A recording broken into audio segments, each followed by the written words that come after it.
I am the Tofu Golem. Please enjoy the video. You start by confirming prerequisites: Unity Hub, a compatible Unity editor, and Visual Studio. Install Visual Studio Community and select the game development with Unity workload. This adds the Unity editor plugin and debugger. Once done, open Unity Hub, create or open your project, then in Project Settings, verify external tools points to Visual Studio. This ensures file associations and the debugger are recognized. Make sure to include platform modules for your target build to avoid missing components later. Now you configure integration. In Unity, go to Edit Preferences, External Tools, and set Visual Studio as your external script editor.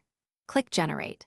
CSproj files to refresh project metadata so IntelliSense can work. Enable embedded packages generation when using packages.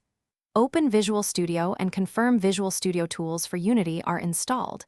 This gives you the Unity-aware debugger and play mode attach. Once synchronized, open a C# script.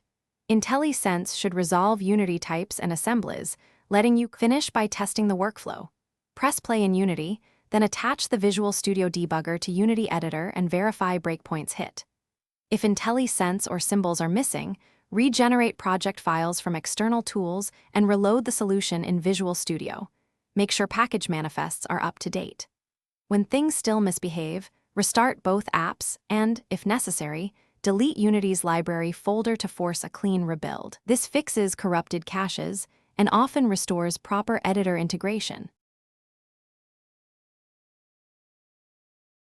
Thanks for watching. Consider subscribing if we helped you today.